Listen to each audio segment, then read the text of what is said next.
and I am here today to talk to you about my tops and my bottoms for September.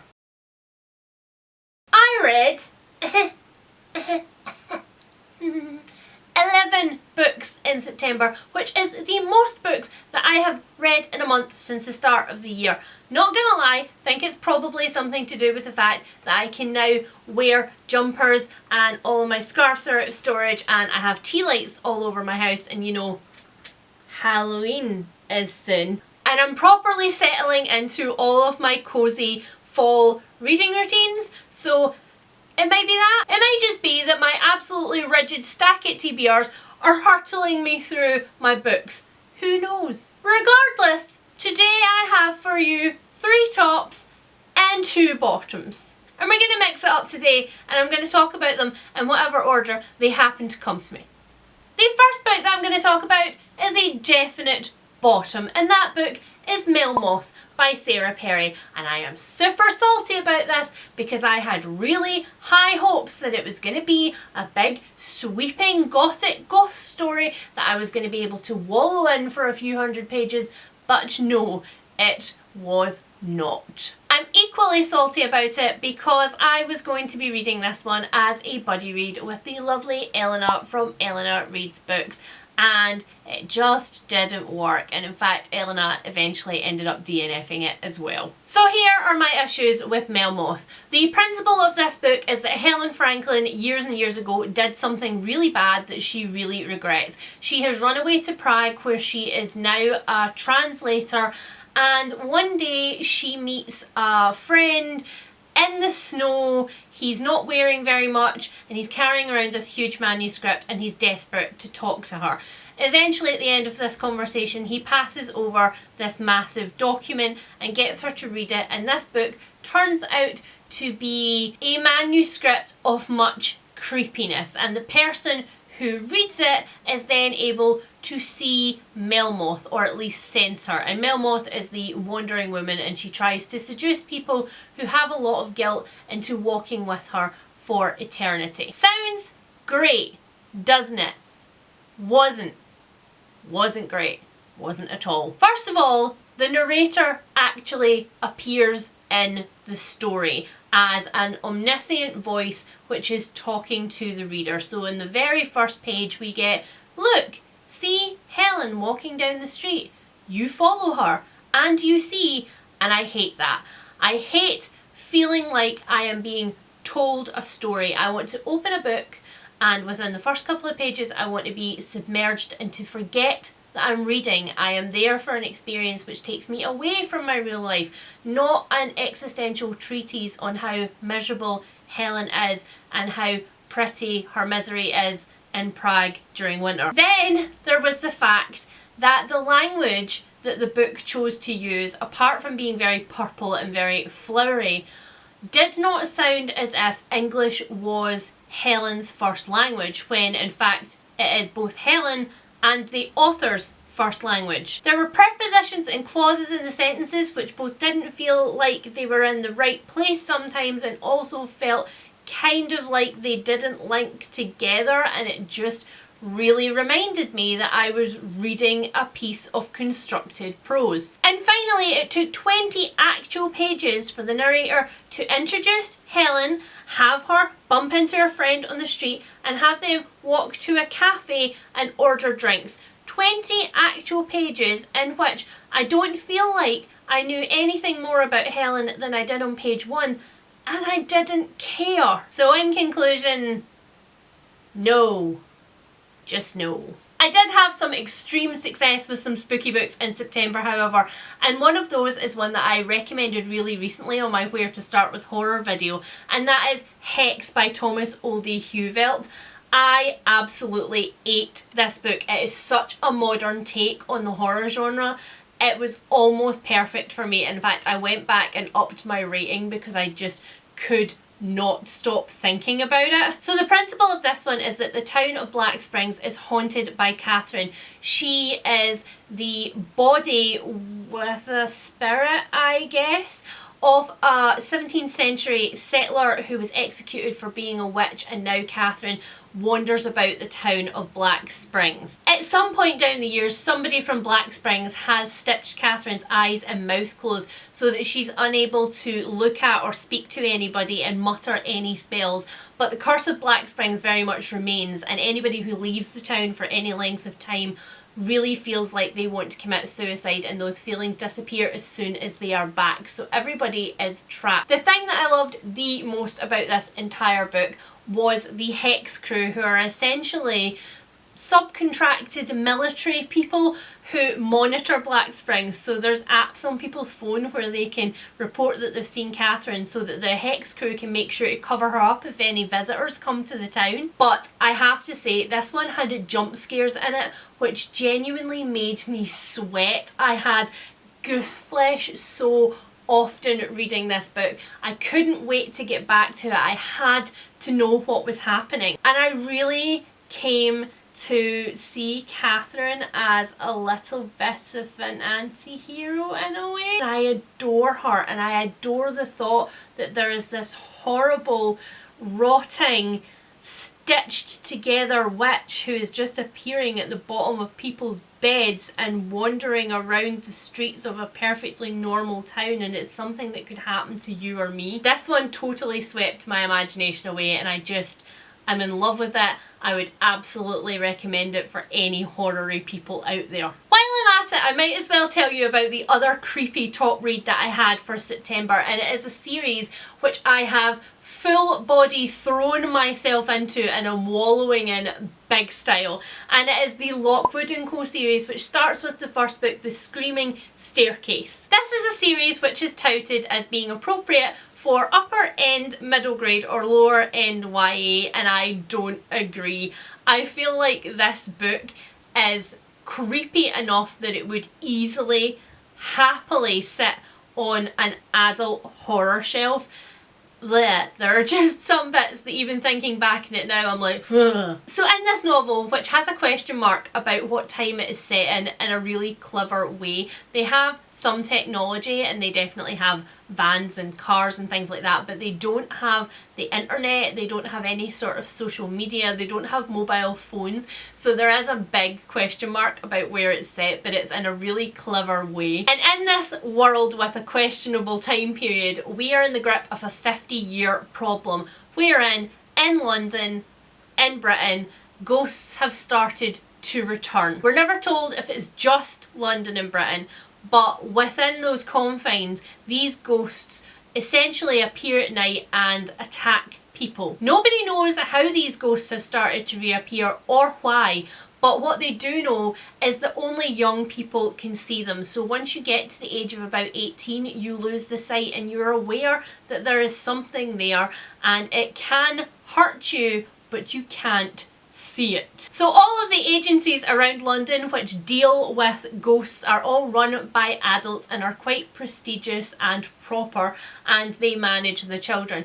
But in this little ragtag agency, we have Anthony Lockwood, and we have George, and we have Lucy Carlyle, and that's pretty much it. So not only is this a 5-book series, but it is a completed 5-book series, and I'm so happy and also really sad. I'm happy sad about it. I'm happy that I know that I can complete a whole series, but I'm also sad that there's not going to be any more books because I'm really addicted to it now. Oh my god. I love the characters in this. Don't get me wrong, the spookiness of the ghosts and some of the situations that these kids have to go into, it's horrible. It genuinely made me really creeped out in several instances, especially because there's all different types of ghosts that do all different types of things, and some of them are no. However, I love the characters. The characters are amazing. Lucy narrates the whole thing, and we are following Lucy because she has come from some really horrendous circumstances, and Lockwood & Co is the only agency that will take her on, and so she's not particularly happy about being there, but at the same time she loves the freedom, and she's kind of at that awkward stage in her life where she doesn't know who she wants to be or how she wants to dress or act, and so she's kind of reinventing herself as she goes along, and I just love that. It's a very coming of age story in that sense. The banter in this series is great, the humour is great. I literally cackled at every page, and I've since read the second book, The Whispering Skull, and will be going on next month to hopefully read the other three, because they're I'm gonna go through such withdrawals when I finish this. The next book that I have is unfortunately a creepy bottom, and it's a weird one because it's one that I have already read. I read it in my teens, and I remember really loving it and being really impressed with how creepy it was and how insidiously it got in my head. And I remember having to read a certain scene in this in public. I had to leave the house and go and be outside and not in my locked empty home alone. But it just didn't work for me the second time around, and that book is The Haunting of Hill House by Shirley Jackson. I shall pause while you throw stones at the screen. I love Shirley Jackson, I really do. I love that she is both horror light, and also she writes very psychological horror books which make you feel very deeply uncomfortable and kind of like you need a shower after them, but there's very seldom any actual gore or any, you know, real monstrous elements. So The Haunting of Hill House is about a psychologist come scientist come psychic investigator who is looking for a genuine haunted house, and he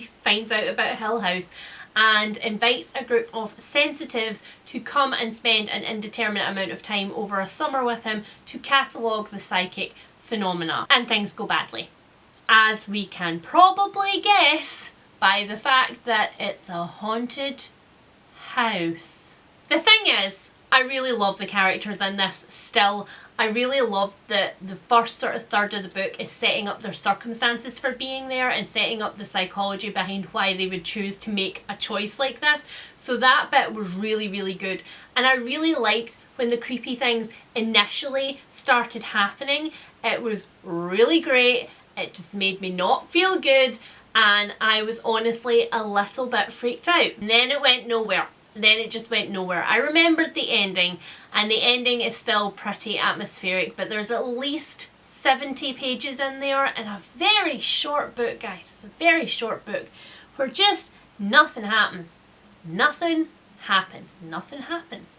There's a lot of interpersonal stuff between the characters, but it's not interesting, and randomly the psychologist's wife gets invited along at some point, and suddenly there's her and another character who you don't care about at this point in this extremely short book who've been introduced and who are taking all of the airtime, and it didn't work for me at all. I gave it 3 stars, but to be perfectly honest, I would probably drop it down one now looking back in it. Please don't take this as your starting place with Shirley Jackson. Pick up We Have Always Lived in the Castle, which I have read and absolutely love. Or Hangs the Man. You could start with Hangs the Man. That's also great, but just don't start with this one. But we end on a positive note, because my last top for September was a book that I have been highly anticipating for a really, really long time. It is number 4 in a series, so I'm gonna tell you about the series as a whole, because I ended up rereading book 3 and then book 4 obviously when it came out, and of course you all probably know what I'm talking about by now, so I'm just gonna show you. This is Lethal White by Robert Galbraith. It is the 4th book in the Cormoran and Strike series, and oh baby, I loved it. It was everything that I needed it to be. So this series looks at Cormoran and Strike, who is an essentially military undercover policeman who investigated corruption in the military, who lost half of his leg in a roadside bomb incident and was sent home to be rehabilitated, and decided that he didn't want to be in the army anymore. He wanted a new fresh start, and he has left and formed his own private detection agency, but unfortunately he's the only actual agent in the very first book, which is The Cuckoo's Calling. In the first book we also meet Robin Ellicott, who is sent by a secretarial agency to fill in for a couple of weeks for Strike, but Strike didn't really want her to turn up at all, because he doesn't have the money to pay her. He just wants her to go away, except as soon as Robin turns up, she becomes absolutely indispensable. And for Strike, who's in a very bad place at the time, he's just finished a really long-term relationship, his agency's going under, he's now sleeping on a camp bed in his office. He needs a breath of fresh air, and Robin is that breath of fresh air. Throughout the first 2 books, we see Robin and Strike's friendship develop, and we see them work on 2 very complicated and very high profile cases which essentially make the agency's name, and between them they resurrect this thing that they both so desperately believe in. And the writing of the characters in these books is just amazing. You can tell that the author really loves character construction, that is the primary thing that they love. I didn't like the mystery in the second one at all. In fact, I hated it. It was awful. But the other 3 have been spectacular. And I think it was Marina's who said that it didn't matter how the actual plot went in any of these books, that she would quite happily just read about the characters getting a beer and fish and chips. And girl, I'm so with you. It doesn't matter what they're investigating as long as they're together and pinging off each other. This series also has a cast of side characters which just make it. They make the whole series. They are people that, although they've only been in maybe 10 or 12 scenes in the whole series, I have an absolute fondness for, and as soon as I see their name, I'm like, yes, please come back. So I wholeheartedly recommend this 4-book series. Hopefully we will get the 5th book next year again. Hopefully we will go back to getting 1 a year now the author's commitments have thinned out a little bit. But realistically, if I get a next book that's like this length again, I can wait.